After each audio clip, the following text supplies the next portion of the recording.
Madame, Monsieur, bonsoir, bienvenue dans ce journal. À la une de l'actualité, le Premier ministre exhorte à l'efficacité dans l'action administrative et la qualité de la gestion publique pour impacter le quotidien des populations. Patrick Achib est à l'ENA pour le baptême des 54e et 55e promotions des élèves de l'École nationale d'administration. Une célébration qui marque la clôture de la première édition des Journées de la fonction publique. Le plan national de développement 2021-2025 présenté au Sénat à Yamoussoukro 59 000 milliards de francs CFA pour réaliser une Côte d'Ivoire solidaire. Des investissements sont prévus pour la transformation de l'économie du pays. Un texte soumis aux sénateurs qui l'ont adopté. L'enseignement technique, la formation professionnelle et l'apprentissage présentent des opportunités d'insertion. Le stock de demandeurs d'emploi peut baisser si l'on passe de 5 à 20% d'apprenants de l'enseignement général d'ici à 2025. Le gouvernement veut redonner toute sa place à ce secteur. Mission Reconquête, c'est le dossier VDC à suivre dans ce journal. Et puis réfugié en France, Claude Mouyaïmana a été condamné ce jeudi à 14 ans de prison par la cour d'assises de Paris. L'homme de 60 ans était un ancien chauffeur d'un hôtel au Rwanda. Il est accusé d'avoir transporté lors du génocide les miliciens sur les lieux de massacre. Le Premier ministre lance le projet d'adressage des voies et lieux publics d'Abidjan. C'est Koumassi qui a été choisi pour la cérémonie officielle. Des habitants de la commune ont reçu des mains de Patrick Achib leur certificat d'adresse. Ce projet contribuera notamment à la gestion et au fonctionnement des services urbains. Jean-Luc Bambo. On peut venir Grand Carrefour, après pour la machine de Koumassi, pour dépasser, pour il y a boulangerie à rentrer, maintenant il n'y a pas ça. Une fois tu arrives, je dis 429, vous venez directement chez moi. Non, c'est plus l'Abidjan, ça c'est fini. Ils ont été les premiers à recevoir le certificat d'adresse à la faveur du lancement du projet d'adressage des voies et des lieux publics qui s'est déroulé dans leur commune à Koumassi. Ce projet couvre les 13 communes d'Abidjan et vise la mise en place d'un référentiel unique d'adressage en commençant par Abidjan. Il a été décidé de donner une adresse complète, bâtiments, rues, communes aux résidents et entités économiques d'Abidjan et de ne pas se limiter seulement aux seules plaques de rue ou au numéro de porte. Il a été aussi décidé de donner à l'adresse une portée administrative, légale et économique. Cela consiste à faire en sorte que nos administrations centrales et locales introduisent l'adresse physique dans toutes leurs procédures. Financé par la Banque mondiale à hauteur de 8,5 milliards de francs CFA, l'adressage présente des impacts multiformes. Il rentre dans la politique globale de modernisation de la gestion et du fonctionnement des services urbains.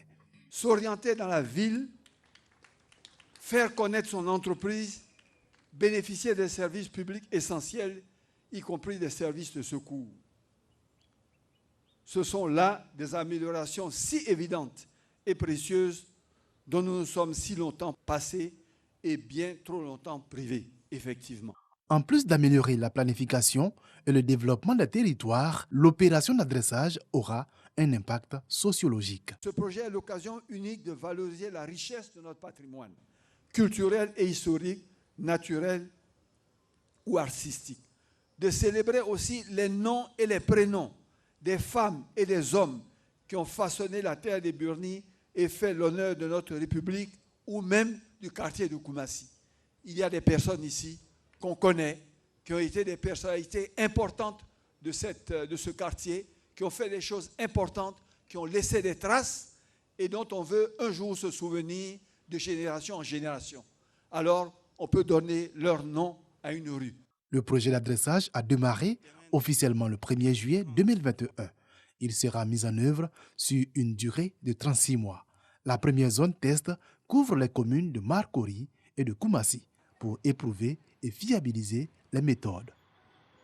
Le Premier ministre était aussi à l'ENA. Ce vendredi, il s'est tenu le baptême des 54e et 55e promotions des élèves de l'École nationale d'administration. Patrick Achib était le parrain de ces fonctionnaires. Il appelle ses agents à la rigueur au travail et engagé à relever les défis d'une Côte d'Ivoire solidaire. Grâce Kando. Promotion, Patrick Jérôme Achib. Avoir pour devise, loyauté, travail, excellence. Et nous sollicitons le haut parrainage de M. le Premier ministre, chef du gouvernement de la République de Côte d'Ivoire. Nous sommes heureux de vous accorder notre parrainage. Ce cérémonial marque la sortie officielle des 54 et 55e promotions des élèves fonctionnaires de l'École nationale d'administration ENA, baptisée du nom du Premier ministre Patrick Achi. Les 2 promotions sont plus de 700, dont 20 auditeurs libres en provenance du Niger, de la Centrafrique et de Djibouti, formés sur des thématiques de la gouvernance administrative moderne. Nous sommes à l'ère de la façon des échanges qui commande que les opérations de première ligne se fassent avec célérité pour ne pas que les suressaris prennent un envol. Comment faire pour que les procédures soient respectées, soient faites correctement sans étouffer le contribuable? Nous allons travailler dans ce sens. La sortie de ces 2 promotions s'inscrit dans le cadre des journées de la fonction publique. Les leçons apprises au cours de ces journées révèlent que l'administration ivoirienne comprend de très nombreux agents vertueux et de grande qualité qu'il convient d'encourager. Et que la modernisation de l'administration, socle de notre mission, doit se nourrir d'agents publics, professionnels et compétents, capables de porter avec succès le changement. Des agents compétents, l'administration publique en regorge. 11 personnalités ont vu leur travail reconnu. 9 ont été faits commandeurs, 4 officiers et 2 chevaliers, tous distingués dans l'ordre du mérite de la fonction publique.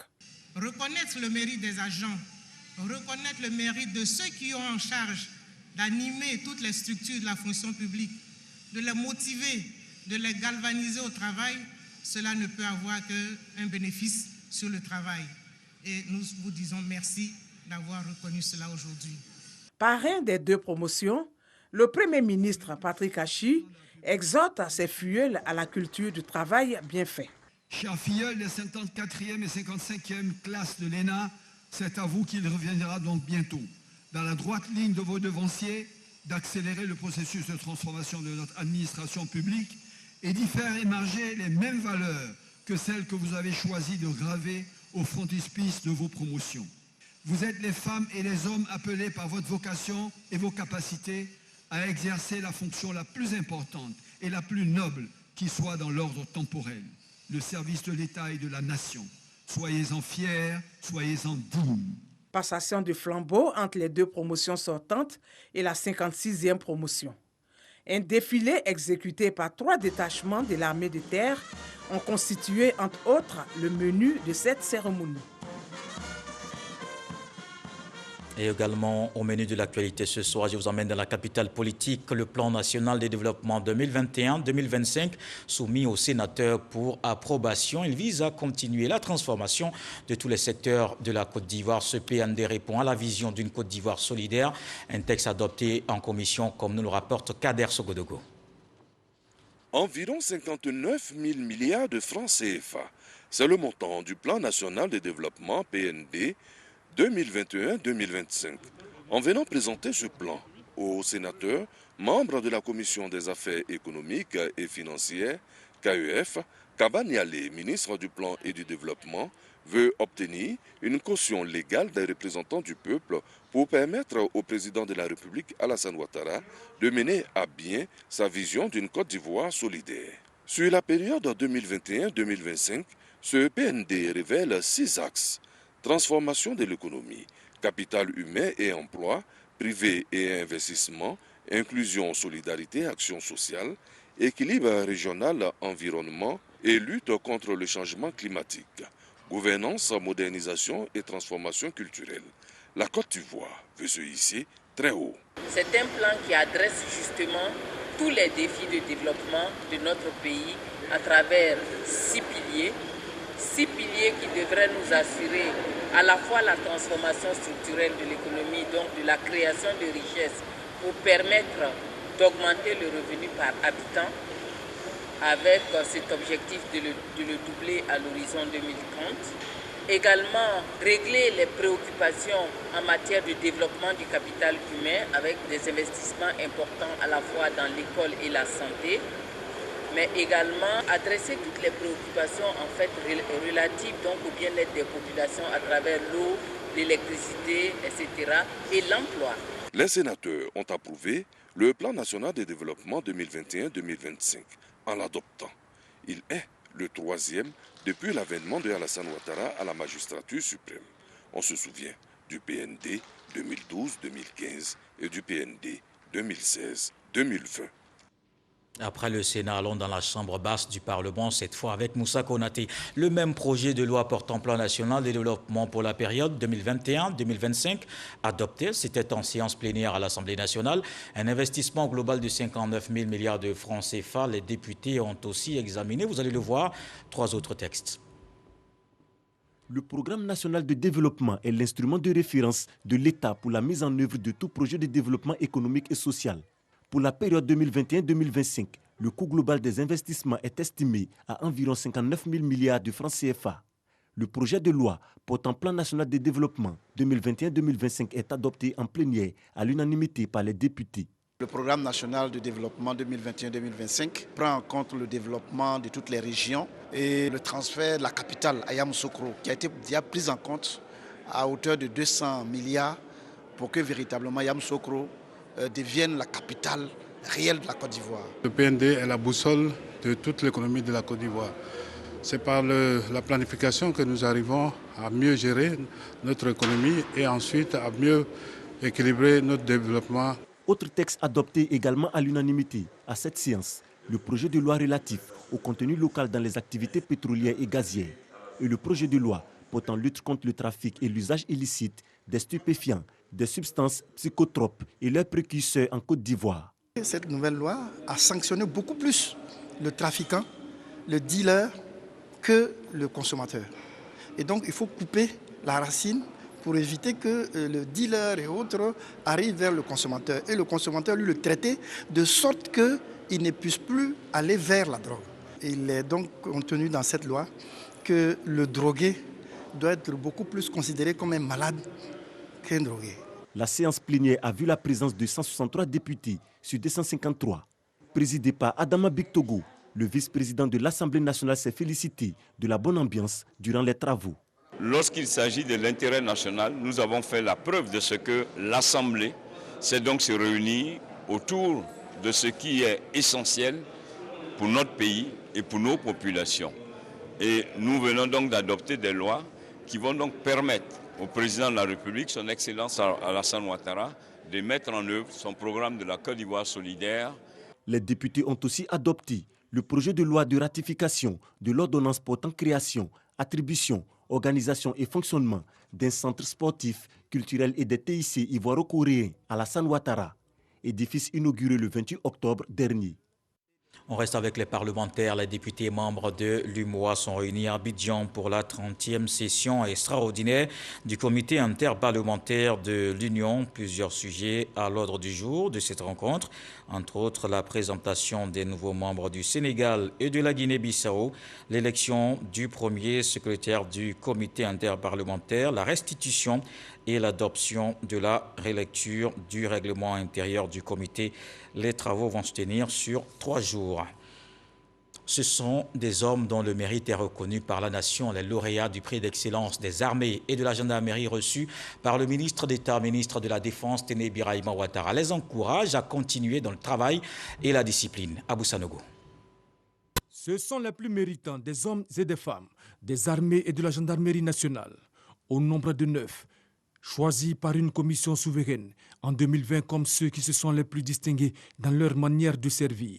Ces lauréats issus des armées, de la gendarmerie nationale et des écoles et organismes de formation militaire ont été reçus par le ministre d'État, ministre de la Défense Téné Birahima Ouattara, qui a tenu à les encourager et les féliciter pour leur distinction. Un acte salué par la haute hiérarchie militaire. Les voix félicitées par Monsieur le ministre d'État, ministre de la Défense, affirment, si besoin en était, de la volonté du responsable politique de la politique de défense de soutenir cette ambition légitime de la hiérarchie et qui figure en bonne place des chantiers prioritaires.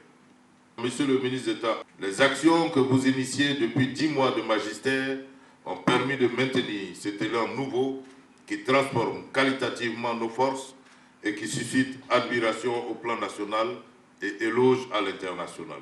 Téné Birahima Ouattara a témoigné sa gratitude au chef de l'État Alassane Ouattara et a invité les lauréats au travail.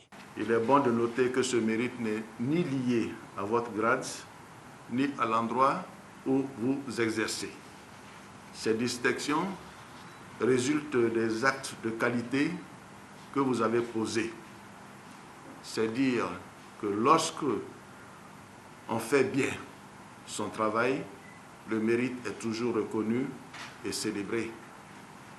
Vous êtes des exemples à suivre par vos camarades afin que notre armée demeure professionnelle et continue d'être la fierté nationale qu'elle incarne depuis quelques années. Notons que le premier prix d'excellence des armées est revenu au caporal-chef Berté Souleymane, le deuxième prix au sergent-chef Diabaté Issa et le troisième prix au sergent-chef Fiombe Akosiwa Véronique. Au titre du prix d'excellence du glaive de la gendarmerie nationale, le premier prix a été remis au chef d'escadron Essé Ekra Frédéric Lionel, en service au groupement de documentation et de recherche de la gendarmerie nationale. Le deuxième prix au chef d'escadron Théophone Sirigué, commandant la compagnie territoriale de Gagnoa, et le troisième prix au groupe de mission commandé par le maréchal des logis-chefs Gagninen Simon Franck Abel de l'escadron de Soubré. Le premier prix d'excellence des écoles pour le centre d'instruction des Agnés dans le département d'Oumé, le deuxième prix pour l'école de gendarmerie de Torogui à Daloa et le troisième prix pour l'école militaire préparatoire technique de Bengeville. Célébration de la journée du mérite du corps préfectoral ce vendredi 17 décembre à la DGAT. La Direction générale de l'administration du territoire, 22 membres du corps préfectoral admis à faire valoir leur droit à la retraite ont été décorés à l'occasion de cette cérémonie. Une cérémonie qui a enregistré une signature de convention pour la couverture maladie des membres de la mutuelle sociale du corps préfectoral de Côte d'Ivoire. Le ministre de l'Intérieur et de la Sécurité, Vagondo Diobandé, présidait cette première édition de la journée du mérite du corps préfectoral. À ses côtés, le ministre de la Communication, des médias et de la francophonie, Amadou Koulibaly. C'est un reportage de Michel Mambo qu'on retrouve dans nos prochaines éditions. Le ministère de la Communication récompense les hommes et femmes du secteur des médias. La 3e édition de distinction dans l'ordre du mérite tenue hier. 47 personnalités distinguées dans les 3 grades. Ils se sont fait commandeurs, officiers et chevaliers dans l'ordre du mérite de la communication pour leur dévouement, dynamisme et loyauté au travail. Le ministre Amadou Koulibaly exhorte à continuer de servir d'exemple dans la corporation. Serge Pacom Didi, Franck Wadio. Nuit de gala, mais surtout de célébration des mérites des professionnels et acteurs de la communication. Ce sont 47 personnalités élevées au grade de commandeur, d'officier et de chevalier dans l'ordre du mérite de la communication. Daniel Boni-Clavry et Damala Sama Henri César, ancien ministre de la Communication, Martine Ducoulombier, Catherine Delon, Joël Yassine, Yacouba Kébé et Ouattara Ego, 8 personnalités distinguées commandeurs. 19 officiers, dont 2 à titre posthume, Benson Pierraka, journaliste, et le professeur Antoine Kakou. 20 autres acteurs de la communication, décorés chevaliers dans l'ordre du mérite de la communication. L'affichage est le corps de métier à l'honneur à cette cérémonie, d'où le thème communication publicitaire et développement des médias. Je dédie cette décoration aux membres de la CAFSI. C'est un véritable clin d'œil que le ministre nous fait pour que nous assumions nos responsabilités, mais en même temps, nous disons au ministre que ce métier, cette filière a besoin d'être accompagnée. Au nom des récipiendaires, Rokia Ouattara témoigne de sa reconnaissance au président de la République Alassane Ouattara et à la grande chancelière Henriette Diabaté, ainsi qu'au président de l'ordre du mérite de la communication et des médias, sans oublier les membres du Conseil. C'est un beau cadeau de Noël, un beau cadeau de fin d'année.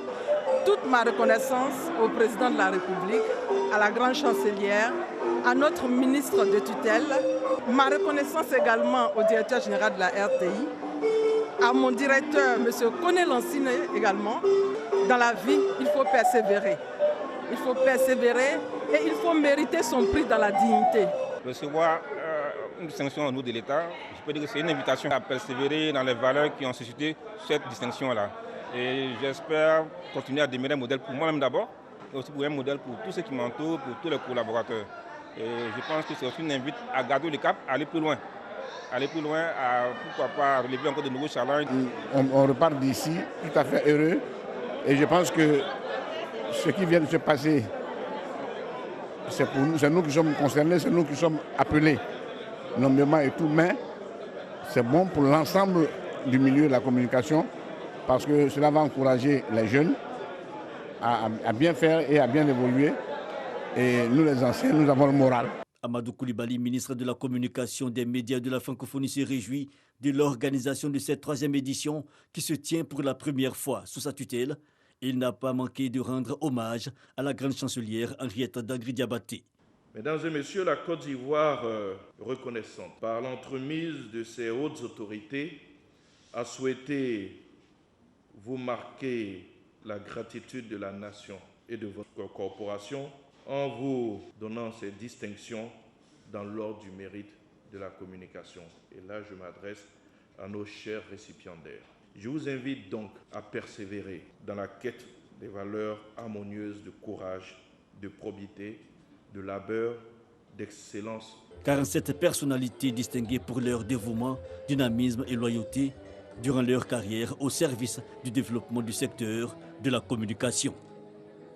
De l'excellence également au sport, 55 médailles au total décernées dans l'ordre du mérite sportif, 42 au grade de chevalier, 12 officiers et un commandeur pour cette 3e édition des journées du mérite. Le ministre Don Paulin rend hommage aux acteurs du mouvement sportif au titre de la saison 2020-2021. C'était ce vendredi au Palais des Sports de Treichville. On va regarder ce dossier dans un domaine. En Côte d'Ivoire, on dénombre 580 structures d'enseignement technique, de formation professionnelle et d'apprentissage, aussi bien public que privé. Un domaine qui regorge bien davantage, tant dans l'acquisition du savoir que dans les opportunités d'insertion. Seulement, le secteur n'a que 5% des effectifs de l'enseignement général. Le stock de demandeurs d'emploi pourrait baisser également si le gouvernement arrive à passer de 5 à 20% d'apprenants d'ici à 2025. Un vaste programme de rénovation et d'équipement est en cours dans ces écoles spécialisées. Une véritable opération pour répondre aux besoins du marché, enseignement technique, formation professionnelle et apprentissage. Mission Reconquête. Vie d'ici de ce soir avec Salima Toudia.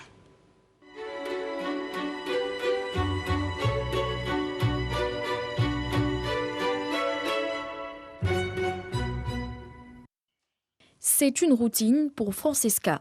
Tous les matins, dès 5 heures, dans le quartier de Beaufort, dans la commune de Boaké, elle se prépare pour l'école. Soutenue par son père, elle a opté pour la finance, comptabilité et gestion au Centre de bureautique, de communication et de gestion, CBCG de Boaké. L'enseignement technique a été son choix après l'obtention d'un bac D. J'ai choisi le CBCG parce qu'il y a beaucoup de débouchés, notamment dans d'autres universités. Lorsqu'on a le BTS, on peut continuer à avoir des bourses dans d'autres pays, la France, aux États-Unis. Un choix qu'a également opéré Yeboah, entré par voie de concours au CBCG. Il combine ses cours en gestion commerciale dans le centre et ceux de master en droit des affaires à l'université Alassane Ouattara de Boaké. Quand on parle de formation technique, on a une ouverture sur le marché de l'emploi. Donc c'est dire que toutes les formations au sein du CBCG nous permettent en quelque sorte d'appréhender le volet professionnel. Son modèle d'inspiration, l'homme d'affaires Stanislas Cézé. Et pour y arriver, il mise sur l'excellence prônée dans son établissement. L'année dernière, l'effectif tournait autour de 923 apprenants. Cette année, nous sommes à cette période à plus de 1000.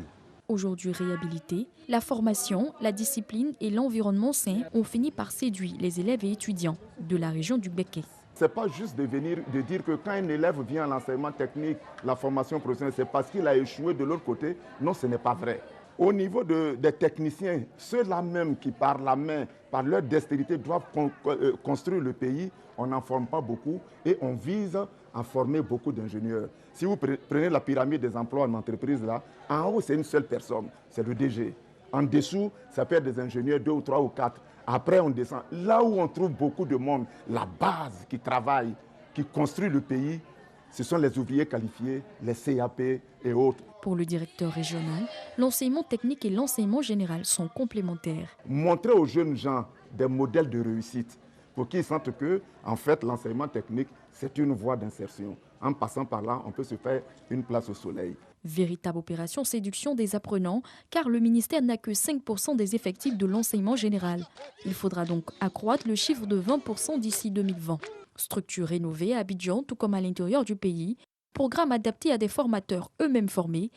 L'affaire est en marche. En termes de statistiques, on nous parle d'une population qui va de 4 à 6 millions de personnes qui sont en quête d'insertion professionnelle. Le rôle du ministère dans ce cadre-là, c'est d'apporter une formation qualifiante de courte durée à visée d'insertion professionnelle. Repenser, révaloriser l'enseignement technique, c'est la mission de celui qui a aussi façonné les écoles d'excellence comme l'INPHB de Yamoussoukro. Nous l'avons rencontré à son bureau pour comprendre la politique du gouvernement. La stratégie de conquête du ministre Kofi Nguessan est bien tracée. Primo, les apprenants issus de son secteur d'enseignement doivent pouvoir trouver du travail et donc ne plus alimenter le stock des personnes en quête d'emploi. Nous aurons à avoir un programme de formation de formateurs, à mettre les enseignants en confiance. Et puis, cela ne peut pas se faire sans les partenaires. Nous sommes en train de rechercher pour tous les lycées professionnels et lycées techniques des partenaires nationaux et des partenaires internationaux. Qu'est-ce que ça dit? Un jeune qui va rentrer dans notre dispositif et qui va avoir un diplôme, quelle mobilité pourrons-nous lui proposer? S'il a un CAP, est-ce qu'il a le secteur privé qui va l'employer? Mais est-ce que s'il est bon et qu'il veut continuer sa formation à l'étranger, est-ce que nous avons une structure partenaire qui va l'accepter? Secondo, l'école de la deuxième chance viendra former les jeunes diplômés, déscolarisés et non scolarisés au métier. Je crois que c'est comment transformer certains diplômés sans emploi en entrepreneurs de haut niveau. Je crois qu'ici aussi, il va y avoir des cours d'entrepreneuriat. Comment constituer son entreprise, comment créer. Donc ici, dans ce secteur, on aura besoin de créativité, d'innovation pour que les jeunes puissent être attirés. Mais je pense que si nous réussissons ici, on va sortir pas mal de jeunes de l'oisiveté et donner plus d'espérance comme le souhaite le président de la République. Élever le taux d'employabilité reste le dénominateur commun de cette stratégie de conquête, avec des offres à proposer à des jeunes nantis de compétences et le goût d'entreprendre. L'espoir est permis. Enseignement technique, formation professionnelle et apprentissage, mission reconquête. C'était vu d'ici de ce soir avec Salima Toudia du côté de la lutte contre la Covid-19, car dont la vigilance face à une pandémie qui continue.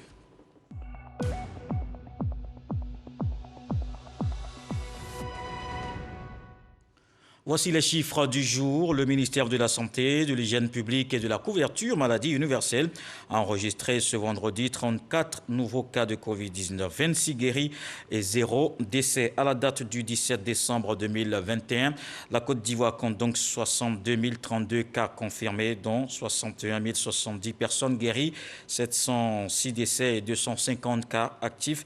Au total, 5 814 959 doses administrées contre la Covid-19.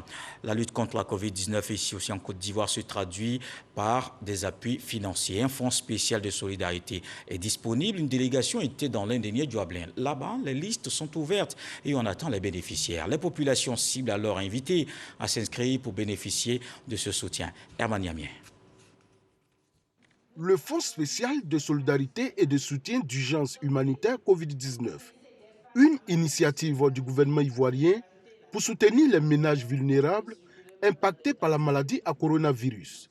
Malgré l'existence de ce fonds, mis en place depuis mars 2020, après la survenue de la pandémie en Côte d'Ivoire, les populations cibles, certainement par ignorance, ne se bousculent pas pour en bénéficier dans plusieurs régions du pays. C'est tout le sens de la présence à Abengourou de la délégation conduite par le docteur Emma Assemian, membre du secrétariat du Fonds spécial de solidarité Covid-19. Dans l'Indénié Guablin, seulement 2638 personnes ont été enregistrées, dont 1706 déjà prises en compte. Aujourd'hui, nous sommes à 2638. Je voudrais vous exhorter d'ici le 20 que nous puissions atteindre au moins 5000 personnes impactées. Donc je compte sur vous.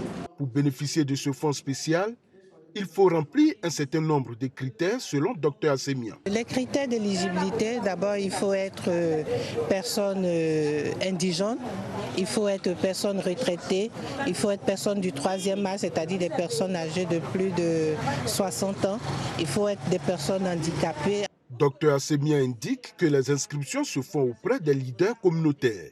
Les bénéficiaires percevront la somme de 75 000 francs CFA d'un traitement des listes d'ici à la fin de l'année. La directrice de l'assistance aux pupilles de la nation du ministère de la Solidarité et de la lutte contre la pauvreté précise aussi que les enfants rendus orphelins du fait de la Covid-19 sont aussi éligibles. Ici à Abidjan, la Caisse nationale d'assurance maladie se rapproche davantage des populations. Elle veut mieux les informer, les sensibiliser et répondre à leurs différentes préoccupations sur la CMU. Yopougon Yangon était la troisième étape de cette campagne de proximité. Toutes les étapes pour bénéficier des soins à moindre coût expliquées aux populations. On le voit avec Didier Nguessan, un bureau d'enrôlement est ouvert. Les habitants de Nyangon, dans la commune de Yopougon, sont sensibilisés sur leurs droits en termes de soins médicaux avec la carte de la couverture maladie universelle, CMU. À l'occasion de cette campagne de proximité de la Caisse nationale d'assurance maladie, CNAM.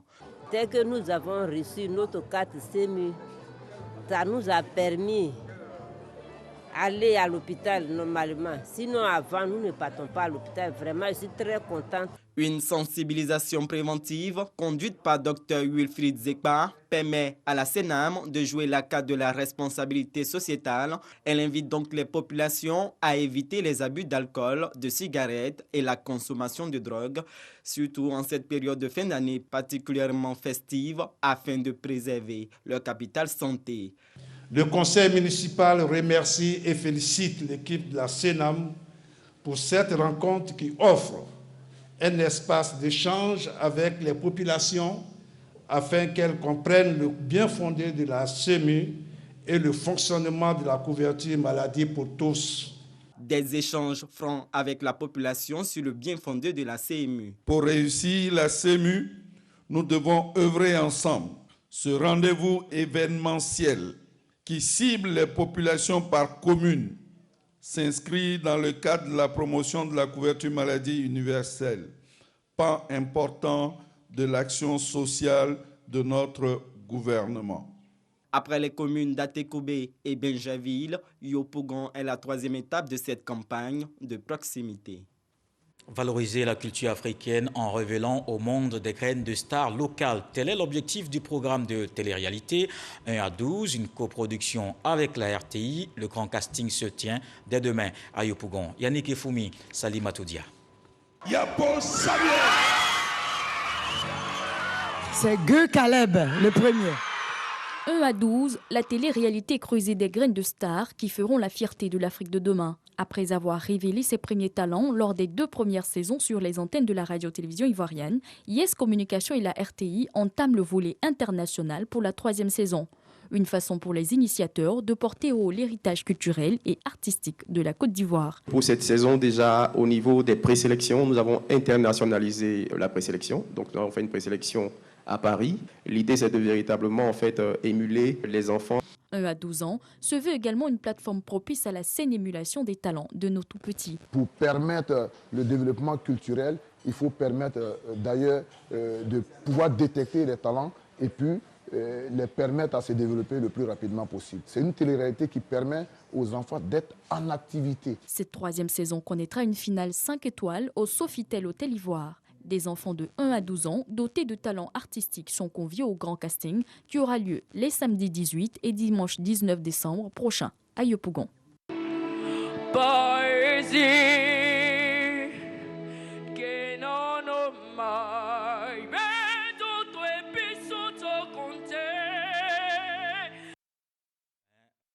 Juste à côté de Yopougon, une banque alimentaire est ouverte dans la commune. C'est avec le concours du PAM. Son rôle, offrir aux populations vulnérables des vivres et non-vivres pour réduire la faim d'ici à 2025. Noël Niagno. Banque alimentaire Côte d'Ivoire. C'est parti pour le premier bureau. C'est à la mairie d'Atekoubé. Son principe. Aujourd'hui, vous avez un mécanisme qui est la banque alimentaire qui est apte à collecter donc, ce surplus alimentaire et le redistribuer à des personnes en situation de vulnérabilité. Au nombre de partenaires clés pour son fonctionnement, le PAM, Programme alimentaire mondial, et les supermarchés Carrefour. Comment garder les vivres, comment contrôler la qualité. Tout ce travail nécessite une formation qu'on fait en amont avant l'arrivée des vivres et puis en aval, la distribution, le choix des familles et tout ce qui suit la distribution des vivres.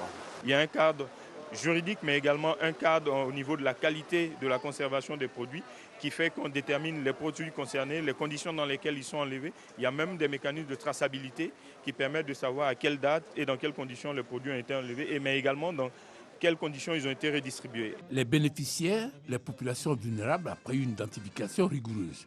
À titre d'illustration. Au niveau des veuves, nous avons fait en sorte qu'il y ait une base de données. Nous les recensons au niveau de la mairie et nous avons une base de données là-bas. Les femmes viennent s'inscrire avec la photocopie de leur pièce d'identité. Tu viens à la mairie, si tu n'es pas fiché, nous on ne te reconnaît pas. En plus des veuves, la banque alimentaire est ouverte aux pauvres et aux malnutris, avec comme objectif réduire la faim à hauteur de 50% d'ici à 2025. Des bureaux seront ouverts dans les autres communes et partout ailleurs en Côte d'Ivoire. Les Ivoiriens ont décidé de s'inscrire résolument dans la dynamique de paix engagée par le président de la République, Alassane Ouattara, et cela en passant par la culture, via la musique. C'est dans ce cadre qu'un concert de la réconciliation est organisé par 3 structures de promotion culturelle. Il a lieu ce samedi 18 décembre à Paris, en France. Un spectacle soutenu par le ministère de la Réconciliation et de la Cohésion nationale. La diaspora ivoirienne est également invitée à investir en Côte d'Ivoire afin de contribuer au développement du pays. Envoyés spéciaux à Paris, Issa Tionayo et Walter Amadou Ouattara. Le leitmotiv de la mandature 2020-2025 du président de la République Alassane Ouattara est basé sur le programme gouvernemental d'une Côte d'Ivoire solidaire. Pour réussir ce pari, le chef de l'État compte sur toutes les forces vives de la nation. Un accent particulier est mis sur la réconciliation nationale. Dans la diaspora ivoirienne, ce message a un écho favorable. Ça veut dire quelque part, arrêtons de se stigmatiser pour dire celui-ci est pro-Gbagbo, pro-Ouattara, pro-Bédié. Nous sommes tous un pour la Côte d'Ivoire. On commence la réconciliation par la France avant d'aller en Côte d'Ivoire. On doit intégrer la diaspora dans ce processus de réconciliation.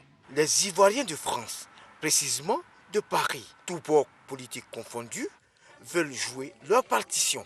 Il faut que le passé soit un passé et qu'on scrute mieux le futur. On ne veut pas de réconciliation. Moi, c'est mon objectif premier. Un concert pour la réconciliation. Je ne peux pas être en marge. La culture, via la musique, est mise en avant pour relever ce défi important.